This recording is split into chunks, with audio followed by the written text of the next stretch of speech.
नमस्कार, स्वागत है आप सबका एसएचएम क्लासेस में। और आज हम पढ़ेंगे क्लास 12th का चैप्टर नंबर 7 विकास। तो चलिए अब हम अपनी वीडियो को शुरू करते हैं और बात करते हैं विकासीय जीव होता क्या है। जो ब्रह्मांड है वो कैसे उत्पन्न हुआ, जो पृथ्वी है वो कैसे उत्पन्न हुई, कैसे हमारी जीवन बना, कैसे पृथ्वी बनी, कैसा जीवन था पहले, कहाँ से है जो आपका जीवन है वो बना, इन सब के इतिहास के अध्ययन को हम क्या कहते हैं, विकासीय जीव कहते हैं। अब बात करते हैं कि विकास क्या है। जो बदलाव हुए हैं पौधों में या जानवरों में करोड़ों वर्ष पहले पृथ्वी पर, उनको क्या कहते हैं, विकास कहते हैं। जो बदलाव हुए हैं पेड़ पौधों में या जानवरों में करोड़ों वर्ष पूर्व पृथ्वी पर, उसको क्या कहेंगे, हम विकास कहेंगे। अब बात करते हैं तारकीय दूरी की। जो तारकीय दूरी है उसको हम किस में मापते हैं, प्रकाश वर्ष में, यानी कि लाइट ईयर में हम उसको मापेंगे।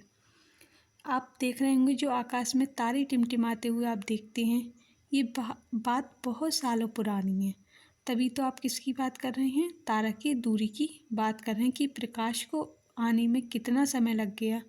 जो प्रकाश की दूरी को नापते हैं वो प्रकाश वर्ष में नापा जाता है। एक वर्ष में प्रकाश को दूरी तय करने में कितना समय लगता है उसको हम प्रकाश वर्षों में नापेंगे, यानी कि लाइट ईयर में मापेंगे। और ये आज के समय की बात नहीं है जो आप तारे टिमटिमाते हुए देख रहे हैं, ये बहुत पुराना अतीत आप देख रहे हैं। अब बात करते हैं हम किसकी, जीवन की उत्पत्ति की। जीवन कब उत्पन्न हुआ, लगभग 20 बिलियन वर्ष पुराना हमारा जो जीवन है वो है, यानी कि 20,000 करोड़ पहले जीवन उत्पन्न हुआ था। अब बात करेंगे हम बिग बैंग सिद्धांत की। इसको हम एक कहानी की तरह समझेंगे। जो बिग बैंग सिद्धांत है वो क्या कह रहा है कि एक बहुत बड़ा सा धमाका हुआ जिसकी हम कल्पना भी नहीं कर सकते, सोच भी नहीं सकते उस धमाके के बारे में। इतना बड़ा धमाका हुआ और उस धमाके से होने क्या हुआ, धमाका हुआ उसके बाद क्या हुआ, ब्रह्मांड का विस्तार हुआ और तापमान क्या है, ठंडा होने लगा। जब तापमान में हमारे में ठंडक आई उससे क्या हुआ, हाइड्रोजन और हीलियम आए, इनको जो गुरुत्वाकर्षण है उन्होंने अपनी ओर खींचा और खींचने से के कारण क्या हुआ, वो संघनीभूत हुए। संघनीभूत होने से क्या हुआ, जो सौर मंडल है उसका गठन हुआ, यानी कि सौर मंडल बना। और जो हमारी जो सौर मंडल है वो कौन सा सौर मंडल है, आकाश गंगा। किसका हुआ, आकाश गंगा का गठन हुआ। और आकाश गंगा को जो हमारा जो सौर मंडल है वो किस में है, आकाश गंगा में है। और आकाश गंगा को ही हम क्या कहते हैं, मिल्की वे नामक सौर मंडल से जानते हैं। तो क्या हुआ इसमें महाविस्फोट हुआ। विस्फोट होने से क्या हुआ, ब्रह्मांड का विस्तार हुआ। ब्रह्मांड के विस्तार होने से क्या हुआ, तापमान में ठंडक हुई। तापमान जैसे ही ठंडा हुआ तो हाइड्रोजन और हीलियम गैस सम्मिलित हुई। और जैसे ही ये गैसेस सम्मिलित हुई उससे गुरुत्वाकर्षण के कारण क्या हुआ, संघनीभूत हुए और आकाश गंगाओं का क्या हो गया, गठन हो गया। और मिल्की वे नामक सौर मंडल जो कि हमारी आकाश गंगा है वो बना। जो हमारी पृथ्वी है वो क्या किस में आती है, आकाश गंगा में आती है। जो हमारी पृथ्वी है वो किस में है, आकाश गंगा में है।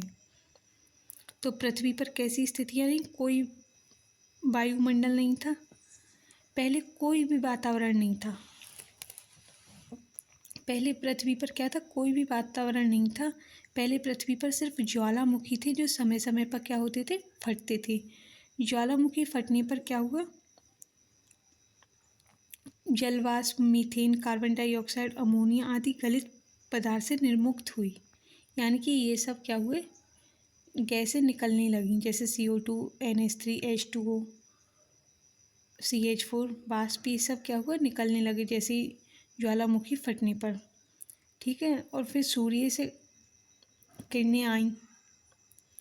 सूर्य से किरणें आने पे क्या हुआ, इन किरणों ने पानी को तोड़ा। किसको, पानी को तोड़ दिया। किस में, H2 + O2 में। जो H2 है हमारी वो हल्की है, हल्की होने की वजह से वो उड़ गई और क्या बचा, सिर्फ पानी रह गया, यानी कि O2 रह गया। सूर्य से आने वाली कौन सी, UV रेज यानी कि अल्ट्रावायलेट किरणें आई थी। पराबैंगनी किरणें ने पानी को H2 तथा O2 में क्या कर दिया, विखंडित कर दिया। और जो हल्की H2 थी यानी कि हाइड्रोजन क्या थी, हल्की होने के कारण क्या हो गई, हवा में उड़ गई, यानी कि मुक्त हो गई। ऑक्सीजन ने अमोनिया एवं मीथेन के साथ मिलकर कार्बन डाइऑक्साइड तथा अन्य गैसों की रचना करी। ऑक्सीजन ने क्या किया, अमोनिया और मीथेन के साथ मिलकर पानी और CO2 तथा अन्य गैसों की रचना कर दी। पृथ्वी के चारों ओर क्या होती है, ओजोन परत का क्या हुआ, गहन हुआ। पहले जो पृथ्वी थी उसमें बहुत सारे गड्ढे थे, यानी कि वो थोड़ी कैसी थी, बिल्कुल गोल नहीं थी, गोल तो अभी भी नहीं है, लेकिन क्या थे, उसमें बहुत ही ज़्यादा गड्ढे थे। तो उसमें क्या हुआ, जो जल वाष्प था उससे क्या हुआ, पानी पिघलने लगा। जैसे ही उससे पानी पिघला तो क्या हुआ, गड्ढे में जाकर गिरा, तो जो गड्ढे थे पानी से भर गए और आज के समय में वो क्या बन गए हैं, समुद्र बन गए हैं। तो समुद्र की रचना कैसे हुई, जो जल वाष्प से पानी पिघला वो किसमें, पृथ्वी में बहुत सारे गड्ढे थे तो उन गड्ढों में जाके गिरा, और जब वो गड्ढों में पानी गिरा तो गड्ढे पानी से भर गए और उससे क्या हुआ, आज के समय में समुद्र बन गए। तो अभी हमने इसमें कवर किया है बिग बैंग थ्योरी को, यानी कि बिग बैंग सिद्धांत को हमने इसमें पढ़ा है। और जो आगे की सिद्धांत है वो अगली वीडियो में देखा जाएगा। तो प्लीज़ चैनल को लाइक, शेयर और सब्सक्राइब ज़रूर करें। Thank you.